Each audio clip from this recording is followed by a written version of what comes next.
Well, another day of me having technical difficulties. Didn't record audio for the draft, so here we go. Quick recap.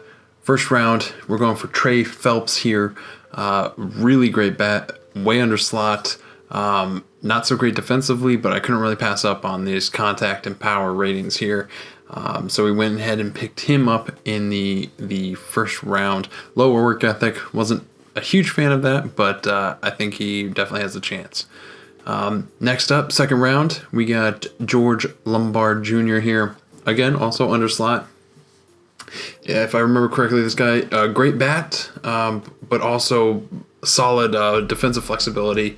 We can play the infield, and I believe a little bit of outfield as well. So I was really excited about him, a high school bat. So we went ahead and picked him up with the second round. Third round here, we're going for Jackson McKenzie, who kept kind of slipping down the draft. Again, not pretty much a first base DH guy. As you can see, our scout likes him a lot, but him slipping all the way to the third round with the 70 home run power possibly, couldn't resist. And again, also way under slot, so we're saving some money. Can't go wrong with that. Fourth round, as soon as I draft this player. Sorry about this, guys. The next part of the video, I did record audio, so that's good. We got here AJ Garcia. Sorry, not AJ Garcia. We have Bryson Moore here, starting pitching prospect. Three what could be great pitches, and then even his stuff moving control all looking pretty good. Low work ethic but high intelligence, so hoping they kind of balance out. I usually try to get one starting pitching prospect in the top five, if there's any good ones available. Sometimes they're just not there. So we're gonna go with Bryson Moore here for the fourth round. As we head into the fifth here, who do I go with? I don't remember off the top of my head. All right, we go for my guy Joey Dixon here, which is kind of an off the board pick here, but I really like just that kind of pitcher with the high control like that. Not gonna blow you away with stuff or anything like that, but I think he'll be really good. And so that's the first 5 rounds. Back to regularly scheduled programming. Okay, so we are post-draft and post-trade deadline.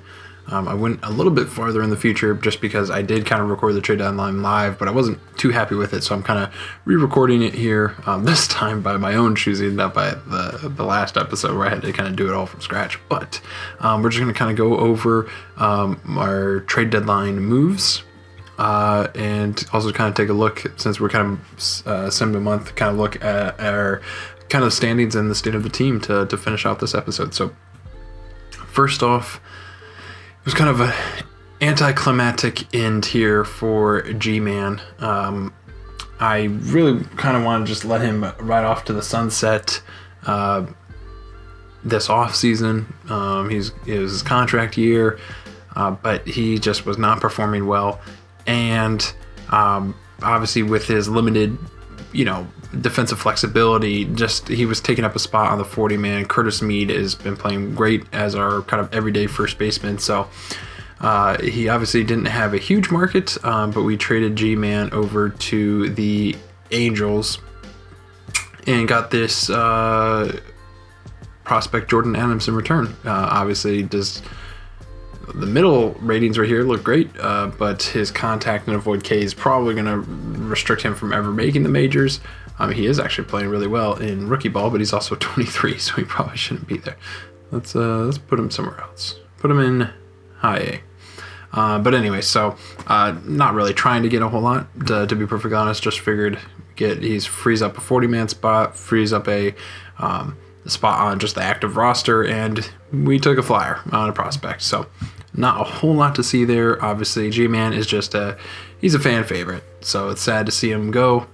But he is not off to a great start with the Angels. Very small sample size, but anyways. All right, moving up a little bit more. This was our big move, really, actually, of the trade deadline. Well, I guess we'll start with this one first. So we shipped Mike Zunino over to the Guardians. Honestly, wasn't expecting. He's just playing really bad. His defensive ability has even gone down, so his he's not even really worth keeping as far as defensively as well. And I wasn't expecting a huge market for him, but I figured I'd just shop around a little bit. And the Guardians, for whatever reason, were really looking to get rid of Yasmani Grandal, who obviously was not having a great year, but it was better than Mike. So there's that. Better defensively, and he's at least had a little bit, about league average, a little below league average of bat from the catcher position. I figured he's only 1 year, so we're not locked in into any long contract, but just to kind of finish out the rest of this year, hopefully give us a little bit of a boost. That's what I was going for. Currently, in the 5 games he started for us, he is batting .053 with a negative .1 WAR already. So that's not great, but also I don't even know. Let's check what Mike's done in 4 games for the Guardians. Better, but also negative .14 WAR. So at least Yasmani's defense will make up for it. We also included Tanner Murray there in the trade just for them to eat a little bit more of the contract, just to kind of free up some space for any other moves I wanted to make. And Tanner here, I think he's a pretty flexible player. Yeah, he can play a little bit everywhere. Nowhere great, but didn't really see much future for him, so I was okay letting him go. All right, moving on to this was the big trade. Another deal with the Angels. We traded away Yandy and Vidal Brujan over to the Angels. I've said this a million times. Yandy obviously was just kind of coming off a 4.5 WAR year, just not having an amazing year, and especially with most likely not keeping him when his arbitration estimate is up to been hovering around the 10 million mark. Was definitely looking to flip him because I think he still definitely had some value, even though he wasn't having an amazing year, but he had pretty good value. So I was really searching around. There was a bunch of deals. I went back and forth on this for a while, but I ended up pulling the trigger. So I also included Vidal Brujan in this deal, who was actually off to a great start with the Angels, of course. Only 5 games, though. Just because he was out of options. So that was a problem, just because, again, he was playing very poorly. As you can see, 53 OPS plus, 215 average, under 3 on-base percentage. Just not good. And I love him. I love him in real life. I think he's struggling in real life as well, but I think he has the talent. I think he can get there, but in game here, it just didn't make much sense keeping around because we do have, I guess I can show you real quick. We do have, what's his name? Xavier Edwards, who should be getting the call up soon, who is a very similar player to Vidal. He might even be our September call-up. High speed, switch hitter, middle infielder, flexible infielder, high contact, like pretty much almost the exact same profile, really. He's the number 36 prospect in baseball, and he really should be up now, probably. I mean, he's not doing amazing in AAA. I mean, he is putting up 3 WAR. I think it's because his fielding has been playing really well. Yeah, at second base, he's a tremendous second baseman, according to this. But his average would like to see a little bit higher, being such a contact guy. But that speed and base running is awesome too. So we're definitely going to be bringing him up shortly. So just didn't really see a need to have Vidal on the team, and got rid of, and I didn't want to option him because I knew he would have some value. So we made this deal. So this is what we got in return. We picked up Chris Rodriguez, starting pitcher. We were struggling, having a little bit of problems with having a little bit of injury proneness with our rotation. Some guys coming in and out, like with that McClanahan injury. So I want to say I could be wrong. Correct me if I'm wrong, but Chris Rodriguez was a pretty highly touted prospect there for a while in the Angels organization. And according to my scout, he's still got some room to grow. He could get even better. He was not doing. Okay, so that's what it was. So he was up for a short period of time. Looks like a bunch of about 20 appearances out of the bullpen, and he was amazing actually for the Angels.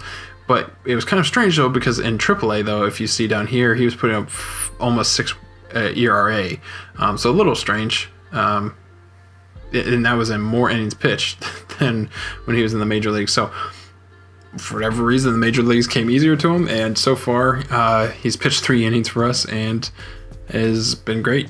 He's kind of just been a long relief, emergency starter type role right now. I do realize he's got the fragile tag. Also, too, I tried to put him in AAA at one point, and it said that I had to option him. He was out of options, but it says he has 1 here, so a little confused by that. I could be dumb. Does it? If you have 1 option year left, I thought it would say no option years left, and that's when you have to, if you want him off the. Anyways, all right.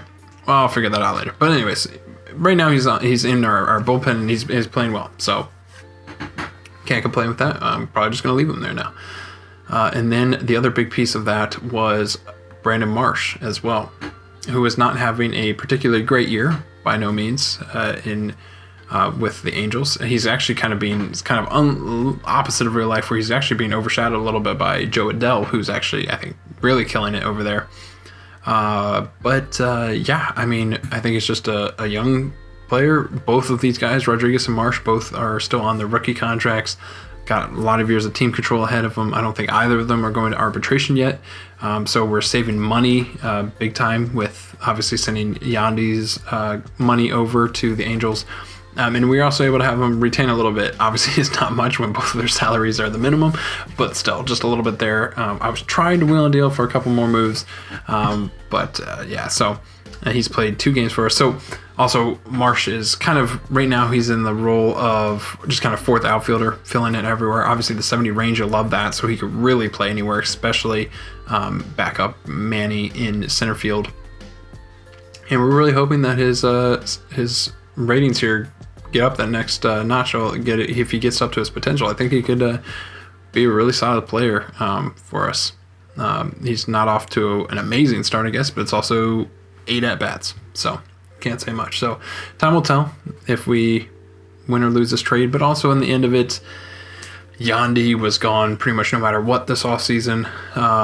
Obviously could have waited till the offseason since he technically had 1 more year of team control. You could trade players that are in arbitration, like in the offseason, but kind of wanted to make the move now where I think he might have the most value and just kind of shake up the team a little bit.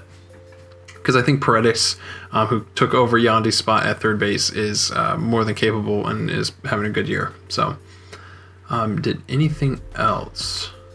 July. I think that was really it. I was very close. You guys will have to tell me. This might have been dumb of me, but I was very close to pulling the trigger and getting Brian Reynolds on the team for very little. The Pirates are currently in the middle of a rebuild, and they were just taking a bunch of kind of lesser prospects. Or no, actually, that's not true. It was I lied. It was. Oops, where is it? It was JJ Goss.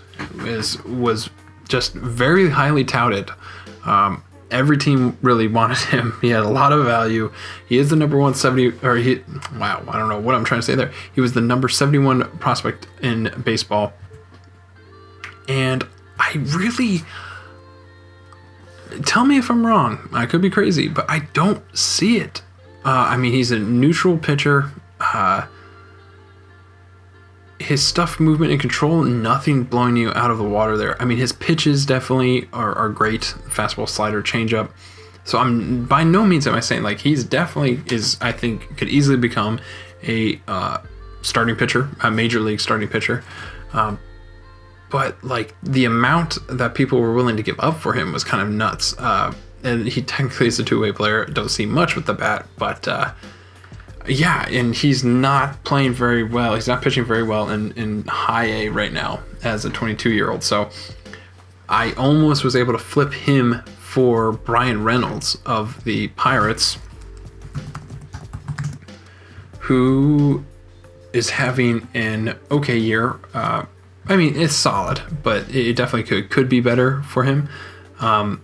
He has, I think, 2 more years of team control. So the reason why I ended up not pulling the trigger is just because it would put me kind of back in the same boat as far as financially, just because we're getting rid of Yandy's contract, but then we're getting Brian Reynolds, who is owed very similar money in arbitration. So that's why it didn't really make much sense. And he's not tearing the cover off the ball. If he was really in a huge offensive boost for the team, maybe I would have considered it a little bit more, maybe went for it, but you'll have to tell me.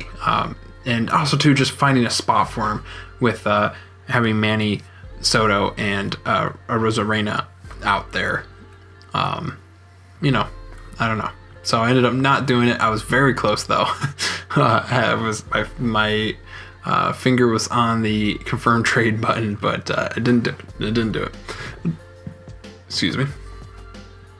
Take a quick look at the team here, and this is what you love to see: is a majority of the team above 100 for WRC plus.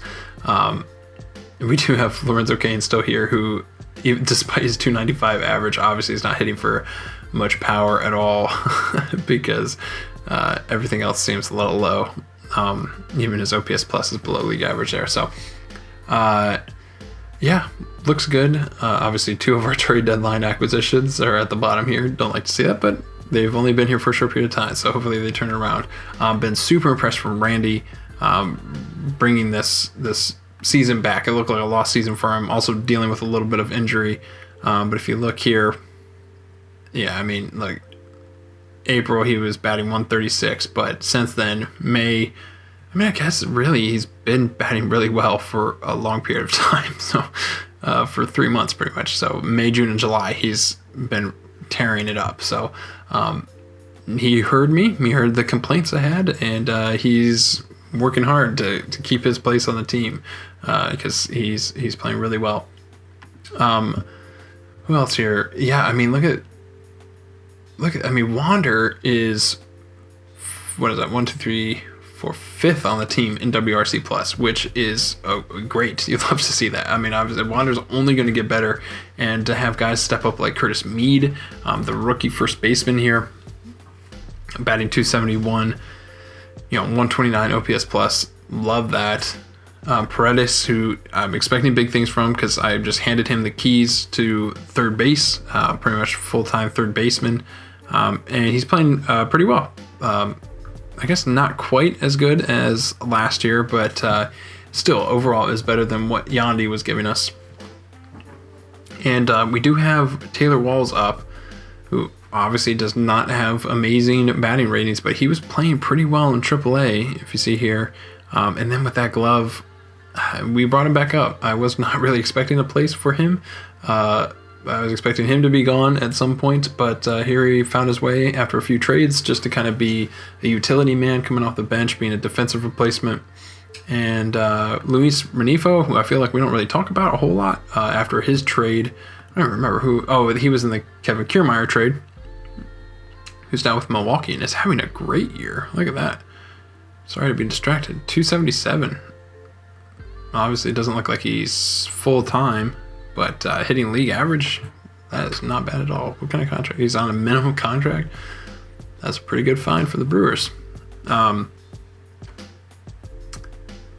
yeah, so Renifo's having a good year. Also just kind of being a utility man off of the bench, playing all over the diamond. And we still have Mejia, who was kind of the one guy who really survived the trade deadline. I was considering shopping him, but he's just having a really good year offensively.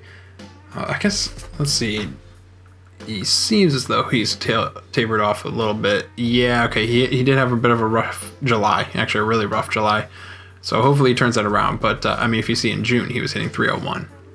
So he is definitely somebody that is most likely not going to be on the team next year. Again, just kind of money arbitration reasons, classic Rays reasons. And so then that means we're kind of with Grandal most likely also departing from us. That leaves us with our starter and our backup catcher, kind of a big question mark right now. We do have Rene Pinto on the 40-man, but he's not really a whole lot to talk about. I could see him coming in and being our backup, but we're going to definitely need a starter. What does Grandal want? Yeah, see, I mean, I'm not paying Grandal $12 million, especially if we're trying to bring back Soto. We'll have to see about that. But anyway, so definitely in the coming months leading up to kind of our playoff push, Walls, like I said, he played 4 games for us already, started 3 times, and is batting really well. If he keeps that up, sure, we'll keep him. But like, I could see Kane and Walls being 2 players that could easily lose a spot to somebody in the farm system who catches fire a little bit.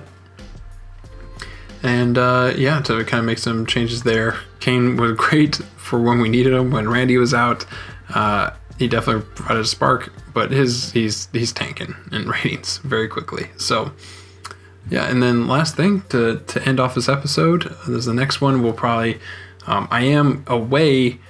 So again, real quick, a little bit of housekeeping. Sorry that long episode has been crazy busy for me. I'm going to be away next week, but I'm going to try to get this episode out and edited probably before I go, hopefully, and then hopefully another one I can get out and probably schedule it to come out while I'm gone. So, and I also too keep around if you guys are here this long, that'd be great. Is I do have a baseball card opening video as well that I've been going back and forth on, but I think I'm going to release it, see how it goes. So hopefully that will be coming soon too, if I can get it done before I go, get the editing done. So, all right, finish out. We'll take a look at the standings. I just also wanted to show real quick. I was just looking through the AL leaders here on the sidebar, and Brandon Lau's up there and tied for second in the AL with home runs at 29, which is great. Didn't really talk about him a whole lot this year. And he's just quietly having a solid season. Not the 2021 real life almost 5 WAR season, but not a season I'm going to complain about. And also too, I just thought it was funny too that I didn't even realize this, that where is it?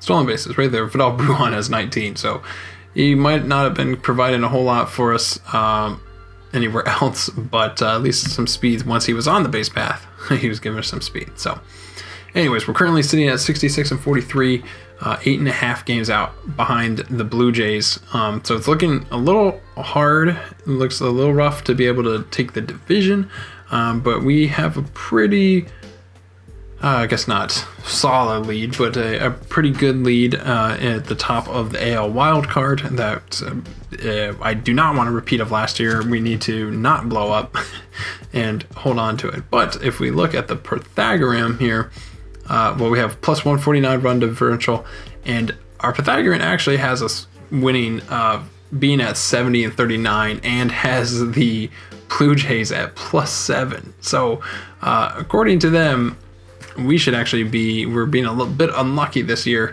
as you can see, with 12 and 14 with 1-run games. So that's not, I guess, too bad. That's about half, but 3 and 6 in extra innings. So I think this team's only going to get better. Hopefully the trades, we heat up a bit. Guys like Marsh and Grandal really start providing some extra oomph for this team.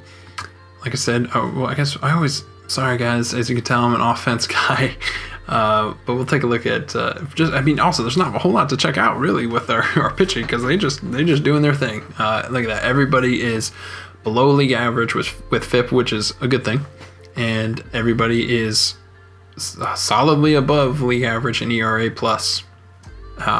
So that right there is telling you all you need to know. Our pitching staff has got to be one of the best in baseball.